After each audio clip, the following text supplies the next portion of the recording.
Hello बच्चों, आप सब कैसे हो? बच्चों, आज हम कक्षा 7 में से हिंदी किताब में पाठ छठा शब्द भंडार इसके बारे में पढ़ाई करेंगे। तो आइए बच्चों, हम पाठ की शुरुआत करते हैं। पर्यायवाची शब्द। पहले हम पर्यायवाची शब्द की परिभाषा समझ लेते हैं। समान अर्थ बताने वाले शब्द को पर्यायवाची या समानार्थी शब्द कहते हैं। ये शब्द समान अर्थ रखते हुए भी सूक्ष्म सा अंतर प्रकट करते हैं।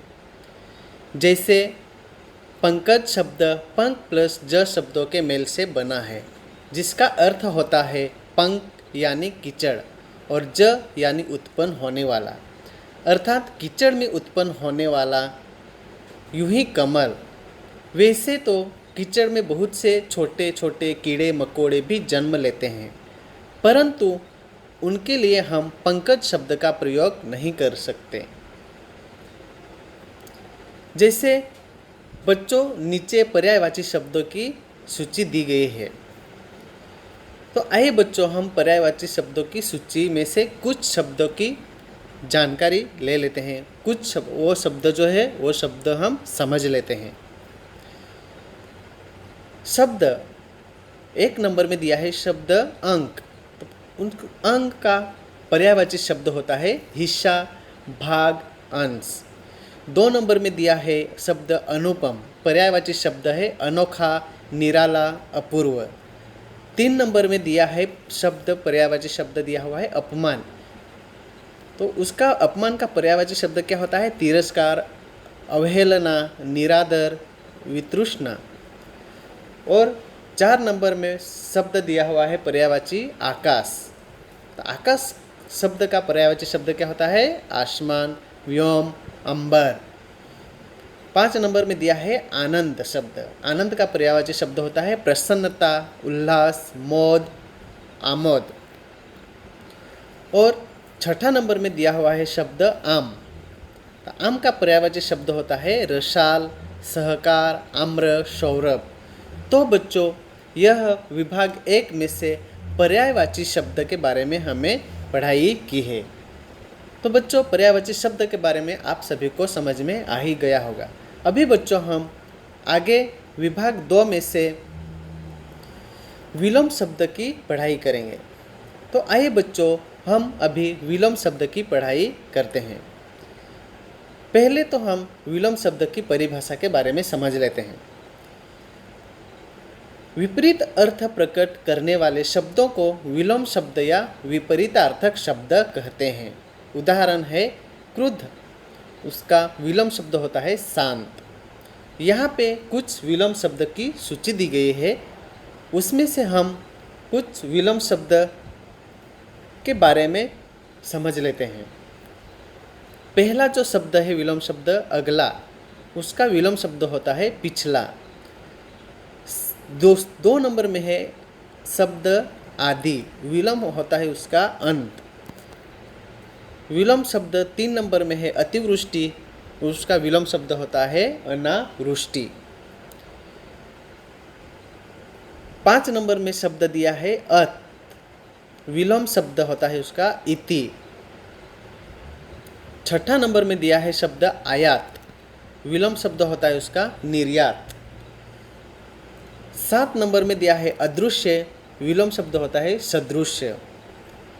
तो बच्चों, यह विभाग 2 में से विलोम शब्द के बारे में हम अभी पढ़ाई करी है। बच्चों, इसमें पर्यायवाची शब्द, विलोम शब्द कई सारे हैं, लेकिन इसमें हम सिर्फ 4-5 शब्दों के बारे में ही समझ लेंगे। बच्चों, इसमें आप भी कई सारे पर्यायवाची शब्द, विलोम शब्द लिख कर उसका अर्थ लिख सकते हो। अभी बच्चों, हम आगे पढ़ाई करेंगे विभाग 3 में से श्रुति सम भिन्नार्थक शब्द।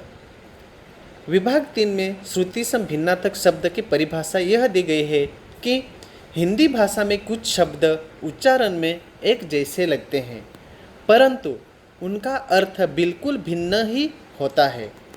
ऐसे शब्द श्रुति सम भिन्नार्थक शब्द कहलाते हैं। नीचे दिए गए हैं श्रुति सम भिन्नार्थक शब्दों की सूची। उनमें से हम कुछ शब्दों के अर्थ समझ लेते हैं। यहाँ पे बच्चों शब्द एक जैसे ही है लेकिन उसका अर्थ अलग अलग होता है। हिंदी भाषा में असंख्य श्रुति सम भिन्नार्थक शब्द हैं, जिनमें से कुछ की सूची नीचे दी गई है, तो वो हम अभी पढ़ाई करते हैं। शब्द दिया है अंबर, अर्थ हुआ उसका वस्त्र या आकाश। और दूसरा शब्द दिया हुआ है अंबर के नीचे अंबार। अंबार का अर्थ होता है ढेर, ढेर मतलब बहुत सारा। 2 नंबर में दिया है शब्द अगम, अर्थ होता है उसका दुर्गम। उसी तरह दूसरा शब्द दिया है आगम, आगम का अर्थ होता है शास्त्र। आगम का अर्थ क्या होता है? शास्त्र। 3 नंबर में दिया है अन्य, अन्य मतलब दूसरा। और 3 नंबर में उसी की तरह दूसरा शब्द दिया हुआ है अन्न, अन्न मतलब अनाज। 4 नंबर में दिया है अनु, अनु का अर्थ होता है पीछे। मतलब यहाँ पे अनु और अणु, यहाँ पे ये दो शब्द एक जैसे हैं, लेकिन इसमें इन शब्दों का अर्थ अलग अलग होता है। अनु का अर्थ होता है पीछे और अणु का अर्थ होता है कण, मतलब छोटे छोटे कण।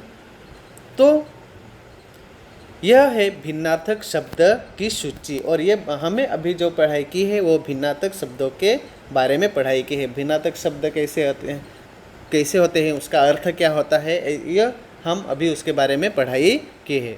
तो यह विभाग 3 में से हमें पढ़ाई की है। अभी हम विभाग 4 में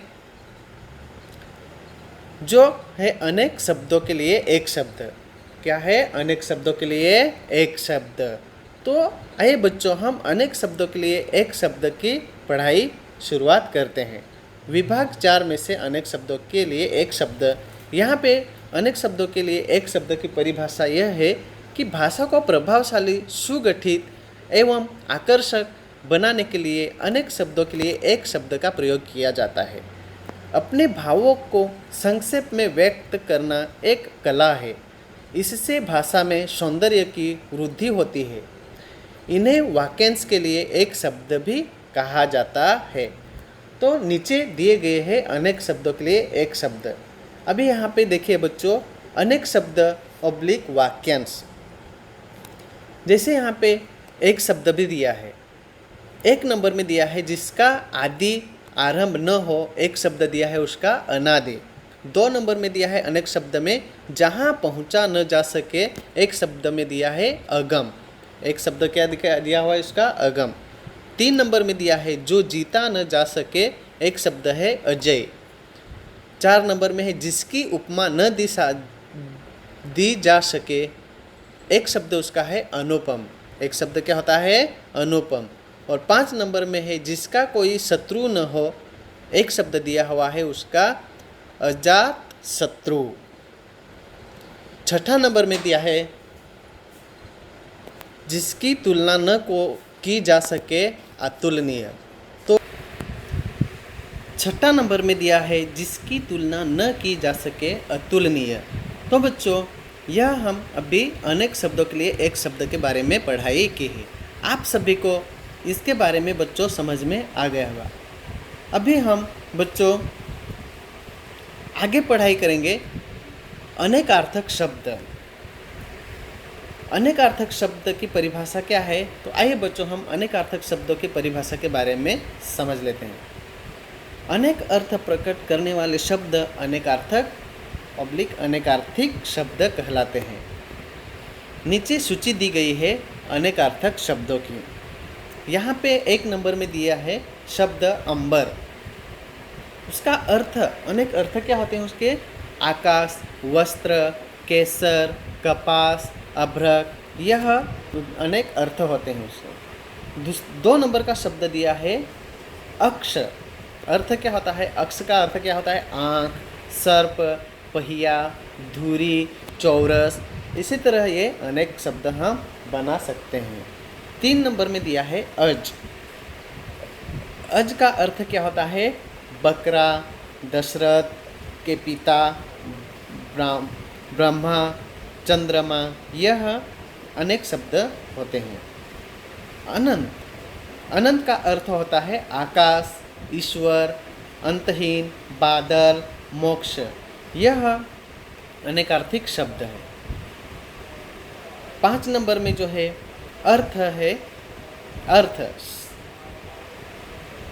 शब्द क्या है? अर्थ। तो उसका अनेकार्थिक शब्द में क्या होता है? अर्थ धन, मतलब, प्रयोजन, हेतु, मामला। और 6ठा नंबर में दिया है अमृत। अमृत का अर्थ क्या होता है अनेकार्थिक शब्दों में? जल, दूध, अन्न, स्वर्ण, घी।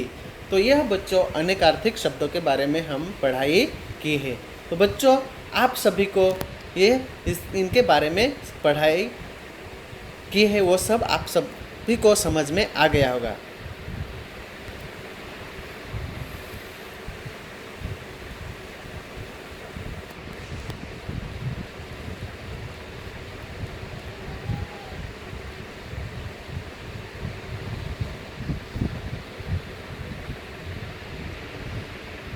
तो बच्चों यह हम अभी किसके बारे में पढ़ाई की है? शब्द भंडार के बारे में। किसके बारे में? शब्द भंडार के बारे में हमें अभी पढ़ाई की है।